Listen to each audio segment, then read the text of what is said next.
All right, so getting to today's guest, we played by "Bridge Over Troubled Waters" by Elvis, which so many people did that song. I didn't even think he did it. I just happened to see that. I'm like, well, might as well play it. So we have Deborah Presley Brando, which is the daughter of Elvis Presley, but his first daughter, Deborah, and she also wrote a book. Deborah, good morning. Good morning. So, welcome to the sit down. Glad to have you here. Glad to have you get up at like 6 o'clock in the morning, LA time, to do this. I Oh, appreciate that's that. right. It's very great. You will find as we go, LA is like a no go with a lot of people unless you have connections out there.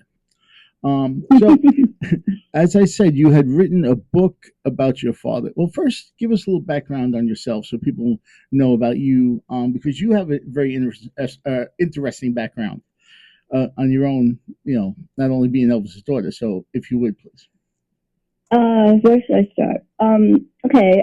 Well, I was conceived in June of 1955, which is before my father became famous. So I was pretty inconvenient at the time. So my mother married someone else. And in the meantime, while I was in the womb, my father just took off, and pretty much overnight, he was a household name. And in order to protect me, they didn't bother to tell me. So I was Wow. raised in a Mormon family with, surrounded by lots of love. And I always knew there was something. I just didn't know what. And they always told me that I was special. And I just thought, that's what everybody tells their children. But then it began to make sense as time went on. And then what else? Let me see. I found out when I was 21, basically on the day that he died, because I confronted my mother before, and I knew she knew him before he was famous. And you don't know what famous means when you're small. And I just was like a member of the family, even though he wasn't really present. But yet he was always on the radio, and I actually thought he lived in the radio when I was little. So, and anyway, so I wrote a book, and it's not really about my father. I mean, he's the beginning of, obviously, my life, but it's more about my spiritual journey, and just how to survive just about everything. I've lived through, had two brothers who committed suicide, and just a lot of different things that most people would just go down and stay down. And instead, I just get stronger through all of the challenges, because actually I believe that challenges are blessings, because that's where we find our strength and our faith. And yeah. And then I went on to marry, I got married 5 times, but the last time was Marlon Brando's son, Christian, who was it's kind of, everybody thinks a lot of people think they want to be famous. And, I'm in Hollywood now, and, millions of people come here looking for that. But in truth, fame is sort of a hollow thief. I mean, I've known so many people that were famous and not happy unless they had God in their lives. And because it's just, it's interesting how humans think. So, yeah, you want to ask me some questions now? All right. Now, like you said, you had written this book, and you said it's mostly not really based on your father, but your spiritual journey. How does one develop um, finding out that their father is Elvis and trying to like either embrace that or be like trying to be living a normal life? How do you even process that? Well, it's pretty simple, actually, because I was raised LDS or Mormon. So what we teach is that we are all God's children, first and foremost, and that He knows all of us, knows each of us, by name. And that, when you are raised believing and knowing that you're God's daughter first, everything else, kind of falls into place. And, my father is great, and I know that. When you played that song just now, I think Paul Simon wrote that, but I just started crying, because even the words of that, I mean, I always there's a duality to everything to me. And, that's the way I feel about God. I mean, He is our bridge. And so I guess it's just coming from that perspective. And I knew my mother knew him before he was famous. And like I said, she just told me he had holes in the bottom of his shoes when he jumped up to catch lightning bugs. And I just saw him in a different perspective. I don't see him like a man in a white jumpsuit and, running back and forth in and out of stadiums. I just see him as pretty much a simple country boy that loved God and wanted to talk about that. And that's why he loved gospel music so much. But, instead he had to sing to hound dogs on Ed Sullivan and stuff like that. But the truth is that, this is something so much bigger than fame and all of that. Not to diminish his popularity and how great he is and was and always will be, but that came too from him knowing where he came from, where we all come from. And he's human, just like all of us. Exactly. And hearing about how he, like the stories you were told by your mother, I'm sure that was like knowing about like a young kid, grabbing at lightning bugs and everything, and then to hear Elvis, he had to, really rubber band his shoes. I mean, he didn't, and he was so thin, and he was so excited because my mother's aunt and uncle owned a Morrison's cafeteria in Jackson, Mississippi, and he and his first cousin Gene were just thrilled that they could have all the cheeseburgers they wanted, and it's true, and so. And again, it's just that, we all are of divine origin. And I think that if the world could realize that today, it would change a lot of things because we all want the same things, don't we? You want your family to be safe. You want to be loved. And it's just so simple that we've made it complicated. So as far as yourself, you actually have done some acting yourself, been on Moonlighting and a few other projects. Are you currently, and you also done some singing, you currently going back to that? No. Just like no, when I first got to Los Angeles, I came out here because I'd read a book by a man named Larry Geller, who was my father's hairdresser. And he worked he met him at Paramount, I guess, and it was his hairdresser. And I just, needed work. And so I just joined, what's it called? What do you call this? Central Casting. And so I was just put on a lot of different shows. And again, I just felt like I didn't want to be in the spotlight. And I did study acting because that was therapeutic to me. And, but I just didn't want a lot of attention on me. But I did like, seeing from the other side of the camera, like continuity and how we would be filming a scene and, we would come back the next day and there was someone that made sure that that glass was exactly where it was the day before. And I just liked the magic of filmmaking and how everything was really a bunch of cables, and just, and then you zone in and it looks so real. And even like The Godfather and Marlon stuff. And he hated acting actually and called it lying for a living. But I don't know. It's just, it was just easy and fun. And it was like a family because, I moved 36 times before I was 15. So when I got on the set out here, and I guess it was 1980, I just, it was like a family. We had a nurse, we had people cooking our food, and everybody was happy to be there at 5 a.m. And it was just a family thing that I guess I longed for. I can absolutely relate with that because that's how I got into acting myself from going through major health struggles. And my great aunt was an actress. Her name was Mae Wynn. She starred in The King Mutiny. And I just always wanted to experience what it would be like to be on set and see how it all works because I'm a movie buff. And when I was there for the first time, the adrenaline rush, it was incredible. But how you say about family, I made such great friends on all the sets I've been on who I talk to all the time. And it's an incredible experience. It's like being part of a community. It's true. And there's someone who's doing your hair and ever since I was a little girl, I love that. And, putting on your makeup because I don't even usually, like to wear makeup. So it was just like, it was magical. And it was, and I had left my family and I had 2 children. There was 2 and 3, actually 3 and 4 when I came out here. And I didn't come out here to be famous. I came out here to be close to people who knew my father as a man and that walked with him and talked with him and knew him as a human being, as he said. And that's why I came, but it was just, but I do love, and I love stage acting. And so to me, and I know with Marlon, he was married to Anna Catchby, who came here with Katharine Hepburn and Spencer Tracy from England. And she used to just scoff at acting. She goes, that's not really acting. You're not even saying your lines on, in order. And that's a whole different magic, stage acting. So I think I, preferred that, but I also love the family aspect and just the magic. You'd watch it on television and you knew that somebody was over there, acting silly or somebody, was, it's so magical, but there's such a duality to it. Don't you agree? Oh, absolutely. Oh, absolutely. Yeah.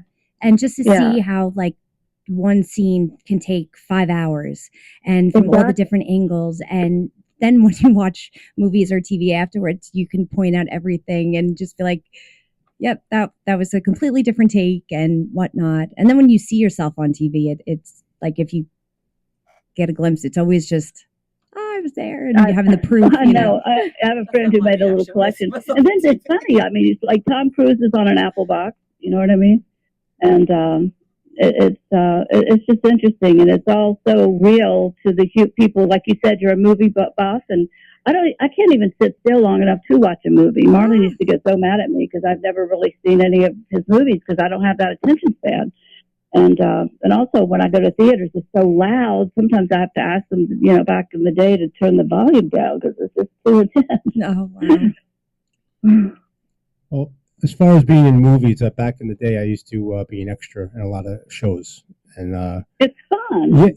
Yeah, that's how I started. Yeah, you didn't get paid much, but you'd love to go home and wait for the movie to come out and see yourself. And one time, I was at the Waldorf Astoria, and it's like I think it was a 6 a.m. call time, and I was actually on the following. It was 3 a.m. So like almost 24 hours later, I was in the scene.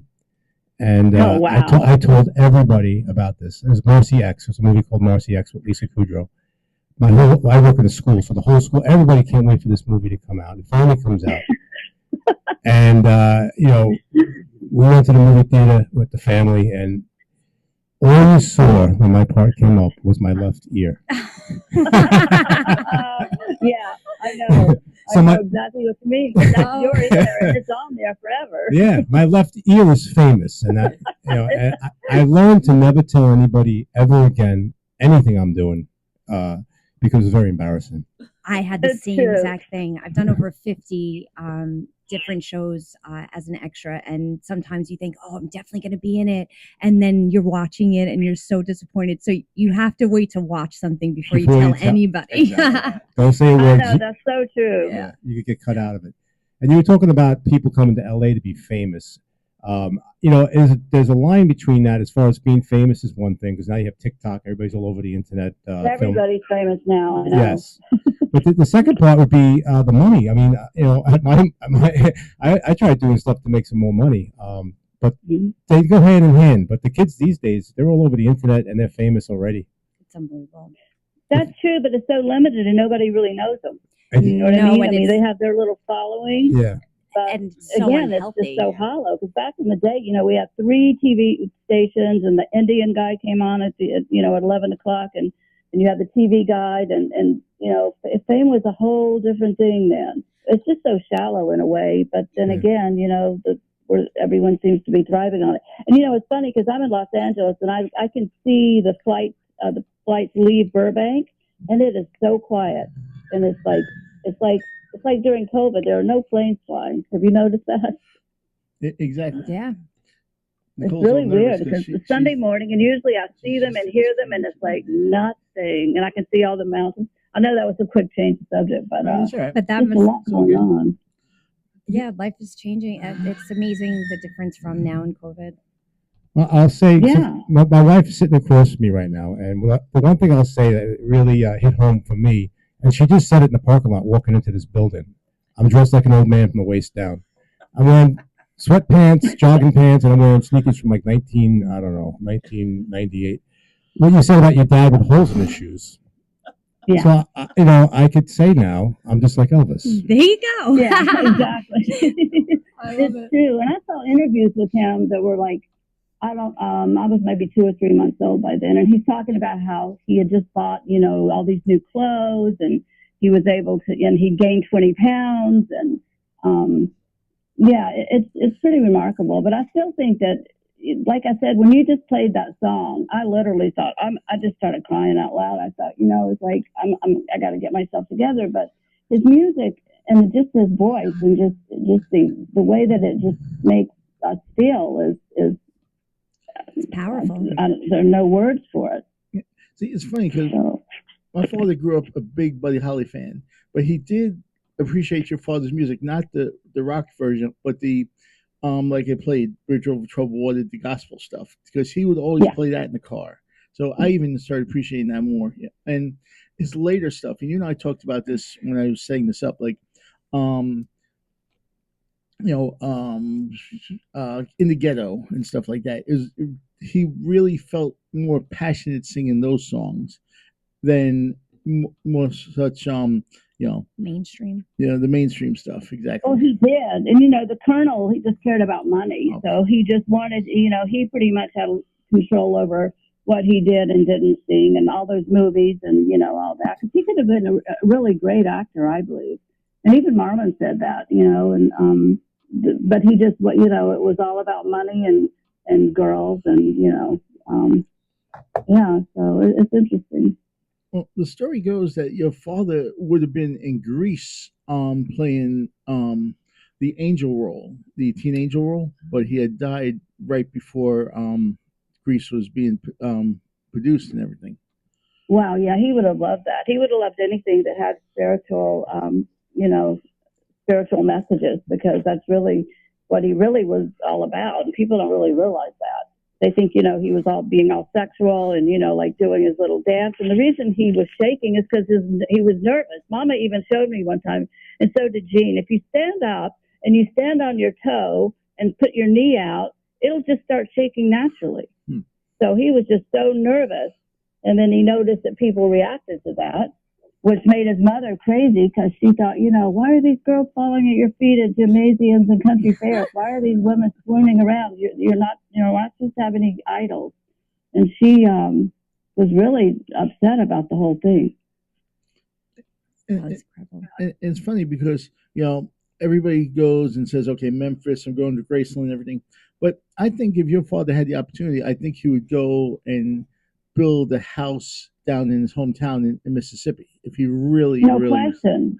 He would close the gates. I mean, they don't even have senior discounts. It's all just about greed and money and charging people to walk through. I guess a few years ago they started charging money for people to be at the vigil and just walk down the driveway. It's all about money, and it's sad, really. But yeah, he would. He'd have a small house somewhere in Mississippi, because that was really, who he was. So it's interesting, and I think more is coming. There's this new thing coming out, I guess, where they're going to bring him back to life, and that Baz guy. How do you feel about Elvis that? Movie. Yeah, he found some footage, and I guess they're just going to go and take that to town, and he's going to be back. And I don't know, it was supposed to have happened already a few weeks ago. I don't know what the delay is, but it's going to bring him back in that kind of a way. How do you feel about that? I think it's a really bad idea. Yeah. It's just so exploitive, I mean, he did what he did. He gave us half of his, the first 21 years, half of his life was spent giving to, we have his music, we have his movies, and just to resurrect him is just a little strange to me. But, again, I'm the same person who says, shut the gates at Graceland. But, people don't want to hear that. And I do know it makes people happy, and I just saw a hawk land. I live right next to a radio tower, 15 acres in the middle of LA, and it's all open space, and I just saw a hawk land on the tower. As long as it wasn't going after a chicken or something. That would have been amazing if it was the only thing cardinal. flying around you. Yeah. So so you were saying about Graceland stuff and your father. It always seemed to me, and you and I talked about this when I was setting this up, like the Memphis Mafia and the Colonel and everything. Once he got involved with all that, that was like where he sort of, forgot who he was and started going down a downward spiral. It's true, and especially Vegas, because that's how he got in trouble, because these guys were selling street drugs to his stepbrothers, and he thought that he could single-handedly, take down the, Vegas mafia, and he just bit off more than he could chew, really. That's why he went and got the DEA badge, and it was all bad. And then Colonel had all those gambling debts, and so he had to perform, and it's got really scary. And I'm really glad I was protected from all that. I mean, I was reading Lisa Marie's book, and I read Priscilla's book, and she mentioned me in her book, and not the greatest way, that just came out. And Lisa Marie says, that that her mother said that she did not want to have her. She tried to fall off horses and, and miscarry. And so in a way, I mean, Lisa had all that money, but she didn't have that much love. And I think it's just so tragic how, and now I guess Riley's releasing the book in paperback on the 11th, but it's so tragic. And I'd rather have poverty and peace in a way, or relative poverty, not that bad, but than have all the money in the world in misery. And same with Marlon. And when he read The Godfather, he didn't even want to do it. I mean, he said it was too violent, but he had bills to pay and, 8 kids to support. Maybe only 7 at the time, but still, it's just so hollow. Just, the money. I was actually going to ask a question about that. Like, how do you stay grounded being out in Los Angeles? I mean, all you hear is the belly of the beast, dark I side. think, like I said in my book, Memoirs of a Starchild, Elvis Marlon, Christian and me, I said that I've always been in it, but never really of it. Like, I don't, I have to go to red carpet stuff. Even now, they make me do that sometimes. But it's just so silly. There's this little strip of red carpet, and I never was able to do it. It's like I can't even, figure it out. It's just, I don't know. I guess I know what's real and what's not. Are there a lot of people like think along your lines out there, or do you feel a little sort of isolated? Yeah, there are. And the ones that do, they can't speak how they really feel because, political things and stuff like that. So there's always a lot of, they have to watch what they say and act, a certain way. Right? Mm-hmm. Because you have to be a certain way, or but now everything's changing with all of the AI and all that. It's just it's a different world. Well, but I'm very close to people that are doing really well. But again, they have to play the game. They have to have the new Tesla truck, and they have to have the pay $11,000 a month in rent so that they keep up the. It's just such a appearance. Fake. Yep. And now with social media and this next generation, you can't hide anymore. It's just out there. And they don't know what's real and what's not exactly. real. Neither do I sometimes. Yep. And I've seen some AI videos that literally look real. Oh yeah, which is scary. If we're going down that road is not going to look pretty. Well, I think it's also really not. Yeah. Think about it. I mean, this generation. I mean, they grew up with everything happening in a second. And just, information isn't knowledge. Yeah, now you see with social media, everybody needs to keep up and make sure that they have a certain amount of followers and worry about that and their image and what people are going to say about them. The next person. Yes. What stands out about me, and it's a lot of pressure. It's so true. Exactly. And then there's no human intimacy. Right. No. I mean, it's everybody's. It's real. I think it's just a sign of the time, and I just think that. What I believe is that, Jesus is coming back, and it's going to get as bad as it can get until then. We just have to have faith. And I know that's not a popular opinion, but it probably should be. The only answer for me is the only thing that makes sense. And so. Well, it's believing in something that, whether it's God or any other religion, or just being exactly. spiritual. It doesn't have to be about Jesus. It has to be about a higher power. Yeah, it's just knowing that happening. Yeah, that there's something, there's a higher power that you don't need to control every situation and control it so that you have the outcome you want. It's not going to happen unless you release that and just believe that everything works out in the end.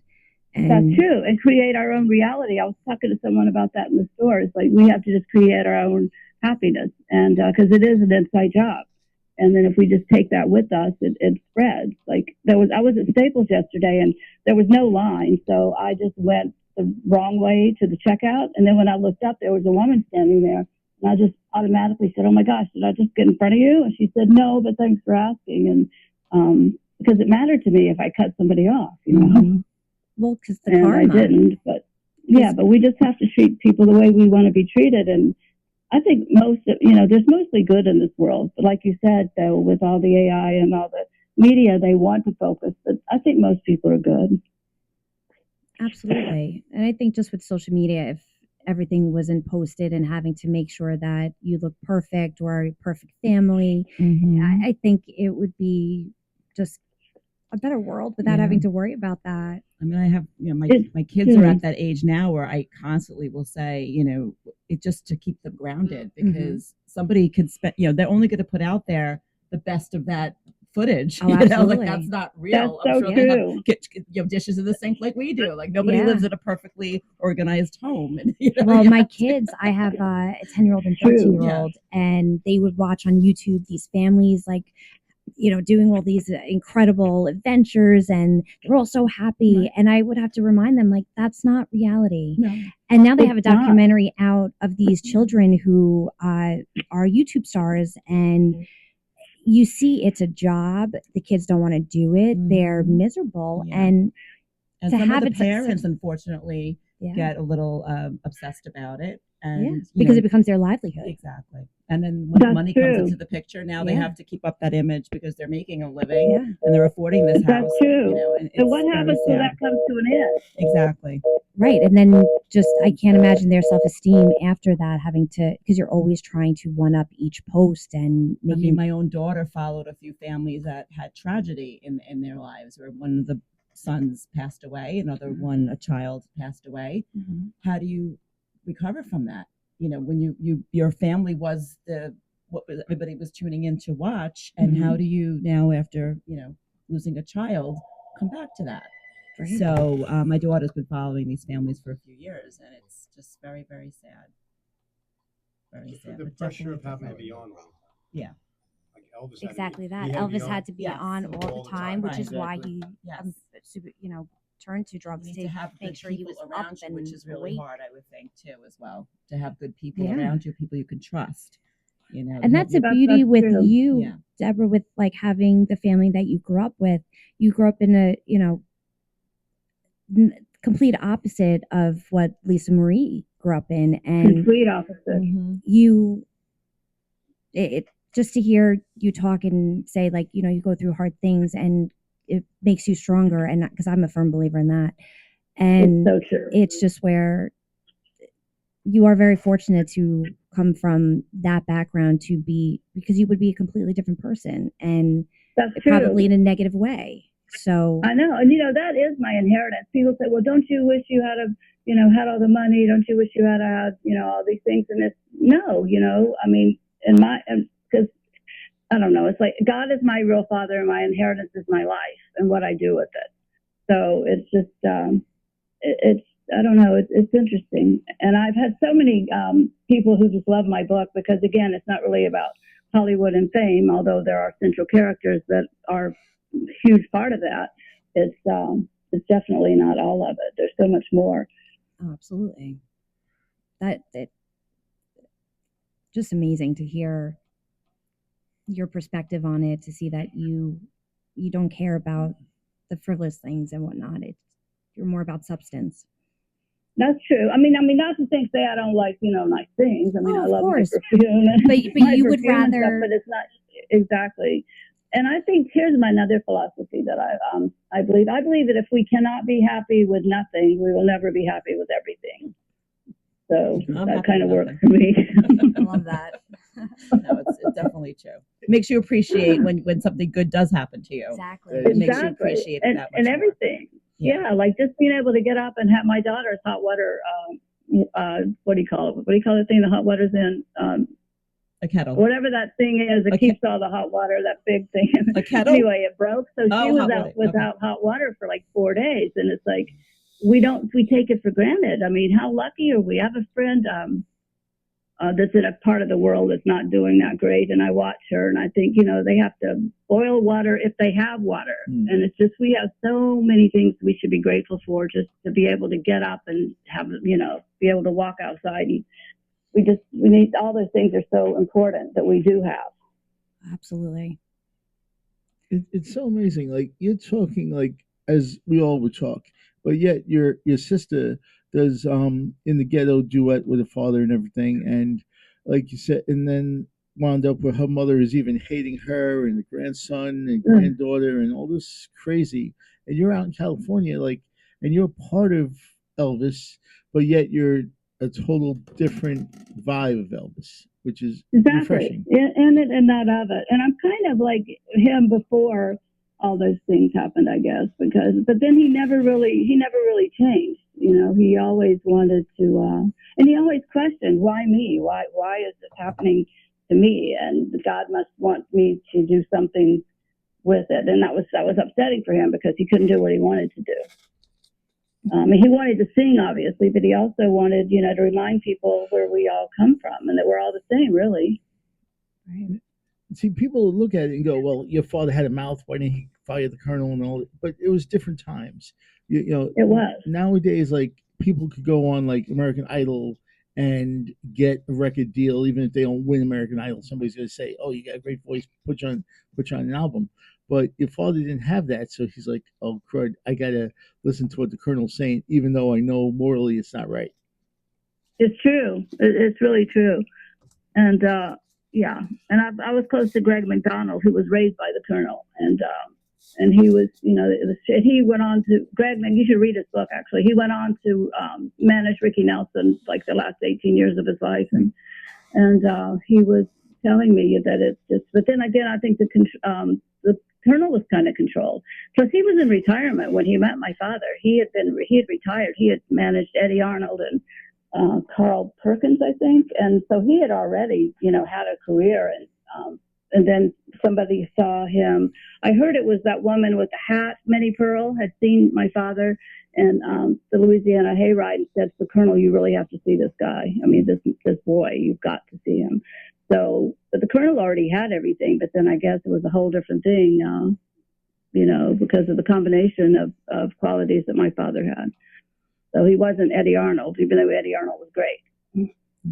It's so funny, like how your father was respected by like Buddy Holly and all the artists of his era and stuff like that. It's just really, it was a whole different even music scene back then. Like now, you don't really know who's even performing. As like everybody is popping up every week. There's a new artist and all this kind of stuff. We were joking when we had the last time we were on about Bad Bunny being on, and somebody was making a movie with that. It's like, I just can't keep. I need a scorecard to keep track of who's today's popular music. Well, it's true because they don't do anything memorable. True. Right. It's like they don't, and like I got in big trouble on Facebook because I'm thinking, but now they're going to do a halftime show that's for other people. What'd you get in trouble for?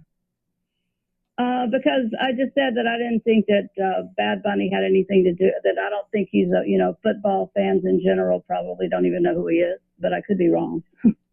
That is true. But then again, he's up for 5 Grammys. But and then I think too, I want to really like Taylor Swift. I think she started out great, but then I go and look at what she's doing, and that's influencing young women, and I'm thinking, how can I? Like I said, it's just such a duality. I want to really appreciate modern culture. I mean, popular culture, and I just can't. It's funny because I am 37 and I don't listen to any of today's hits. I listen to like a wide variety of different music, but it's mainly like 70s and 60s and even 80s and 90s. It's just where it's different now. I can see why. There's it's so totally much different because the words, their lyrics, like they resonate with you, and it's a different feeling.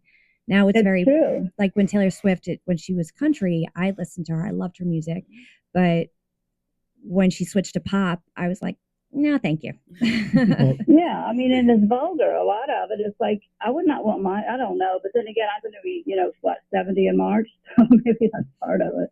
But I just don't think the messages are doesn't help our children be better humans. I don't think. Can't agree more. So I'm a professional DJ, like a mobile DJ on the weekends, doing weddings and sweet 16s and every type of party imaginable. To stay on top of being a DJ, I have I joined Promos Only, which is every month you get the top 20 songs of the month. And what's funny, the reason I've been a member since maybe 2000, right? And every month I get a CD, and every month I play maybe 3 or 4 songs off that CD. But those songs are dead after a month. Like that CD is worthless after 2 or 3 months. The music's being pushed out. Yeah, it's being pushed out on the radio. And it's being like the same songs are being played all month, and then next It's month it's true. another whole 20. Mhm. So It's it like doesn't. too much and not enough. You know what I mean? Yeah, Right. yeah. It doesn't. It's like you would never know these bands from like 5 years ago that were famous on the radio, like New York radio stations. But then you have like Elvis, you have the Beatles, you have all these real bands who are really talented. Exactly. Well, there's real talent, and then there's fake talent that sells, and they're just marketing garbage. Actually, my daughter's middle name is It's- Lennon, after John Lennon. John Because I'm Lennon. a huge Beatles fan. Me and my Oh. husband. That's beautiful. That's real talent today. Today it's not. It's computer music, and it just taking people that are good Just what looking. to dance to. Right. But you're not It's listening true. to the lyrics and like what No. the meaning behind the song at No. all. Doesn't last. Yeah, Yeah. It doesn't resonate with your soul. Like when you were Exactly. playing that this morning, I literally my emotions took over, but I don't get emotional about I listen to only country music now though, but anyway, and I do get emotional about some of that, but it's like just so robotic. And again, how people are detached from humanity and true human intimacy. It's a detachment. Yeah. Well, it's funny you mention that because we actually are going to interview a Christian artist that I literally found on Facebook. And I got a hold of her and her father, and she literally, and I'm going to give you the link to listen to the show, get you up at 6 o'clock in the morning in 2 weeks. Haley Jones is her name.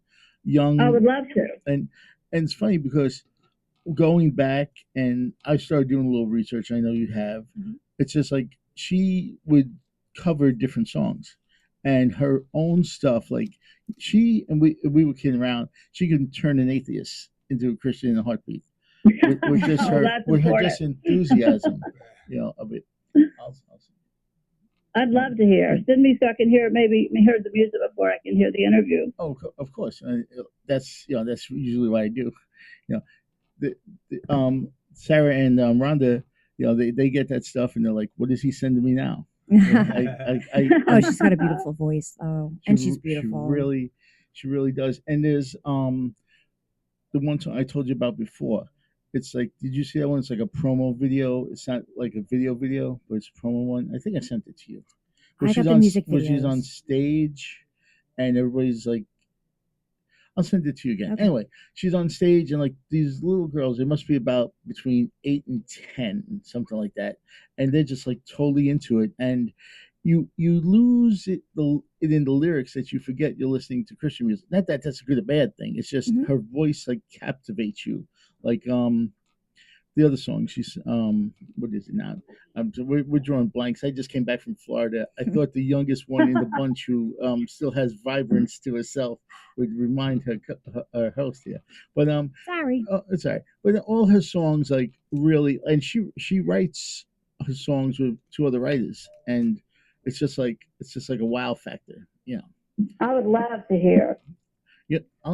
Now I'll send it you because you're Elvis's daughter, and I'm nervous now. So I gotta send this stuff. Oh God, that's silly. Don't be nervous.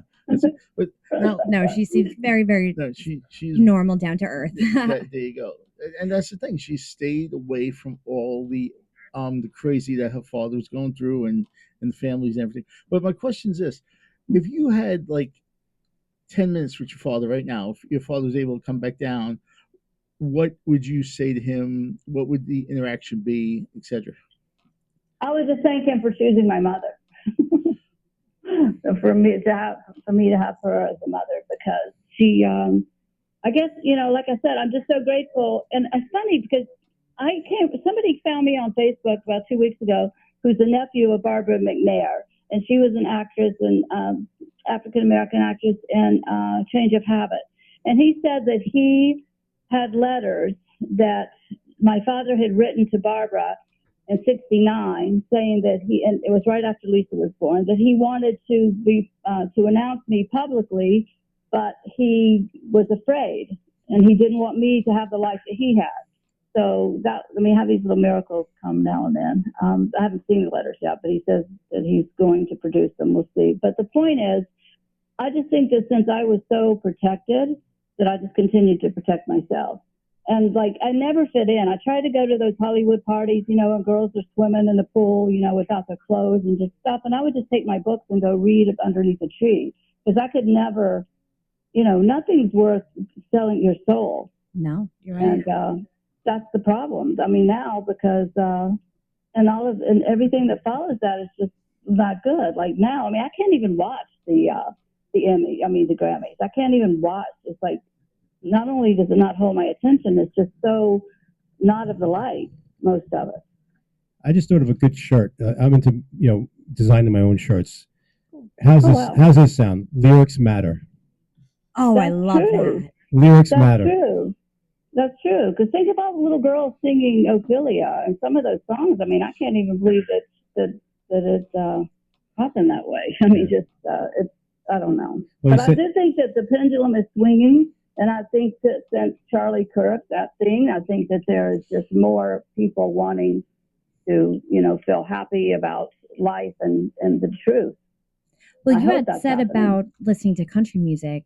I love country music myself, and it's because a lot of the lyrics behind it, it's so relatable, and it just, lifts you up. Like it just warms your soul. Like Jelly Roll, he's up for what I think 6 or something, and all of his. I mean, a lot of his stuff is not really preaching, but it's teaching about good and praying and reaching for God through all of the trouble. Exactly. So he's kind of one artist that I'm glad is was nominated. And that shirt is a heck of an idea. But I looked at Nicole's face. She's like, "Could we have our dining room table back for like food and I want to have my parents over without like your puppets, your comedy or whatever." But this is all good. But Oh my God, it's it's great. true. I'm looking at mine right now. Oh boy. And trust me, I mean, I literally have a spare room that's becoming my office, and the cat. Tina's like, "Could the cat come in?" I'm like, "I guess he could come in." And so what am I gonna say? No, he's like running back and forth as it is. And it's funny because people are like, "You guys don't have any kids. We have a cat, and if you have a cat, it's 7 kids combined." He's like wired and everything. But Try getting a puppy. Ooh. I'm trying to make him Like having famous. So newborns. even trying to get a puppy, trying to get this cat famous, make him, we were gone for a week, and he's like, "Thank God you're back." I was like, Tina wrote, she goes, when we were living in Belmore, she would write me notes about like, make sure you do laundry, all this good stuff when you get up, blah blah, whatever. And it's like she writes it on 2 sides. He's like, you should have wrote on 1 side. Turn the paper over. The cat's got like a whole can of food. This cat was like he was on like sleeping pills for 2 days when we got back. It's crazy. But but that's what I'm saying. Like that's the normality of the thing. Like, and your father being on the road and everything as Elvis, he really didn't have that normality. Like when he was in Graceland, it was his sanctuary to be like, "Hey, I'm back home to chill out. I'm not back home to, unfortunately pass how he passed and everything."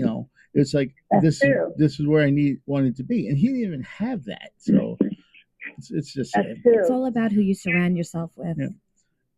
That's true because you are who you hang out with. That's the simple truth. Very true. So yeah, and like does attract like. I appreciate you coming on. I want to wrap things up because we're just almost about to close out the show, and I want to just go and talk about a couple of things with everybody else. I appreciate you coming on. It was awesome. We had a great conversation, and we're gonna have you back in the new year again when your book comes out in paperback, so we can promote the paperback edition. And the second one's coming. And but the first one's 400 pages. I couldn't fit it all because it spans from 1950. It spans from 1954 till just after Lisa Marie died, so over 60 years. Wow. And it's small print. So the next one, because I couldn't fit it all. So the next one's coming too. Well, congratulations on that. It's totally Thank awesome. you. And we're so happy that you got up at what is literally 6 o'clock in the morning, California time. I got up at 4:45 because I thought the message said to call you at 5 something. So I've been up a long time. That's but right. I go to bed early. Early to bed, early to rise. I went to bed early. I don't know what the hell. I got up 3 times in the middle of the night to check Facebook. It's weird, but we talked about it. It's scary stuff here. So, Deborah, thank you. Well, thank you for having me. I've loved it. Deborah, so great talking to you. You too. Thank you guys. I'll talk to you again soon. All right, Deborah. No problem. Okay. Thank you. Bye bye. Yeah, Bye bye. So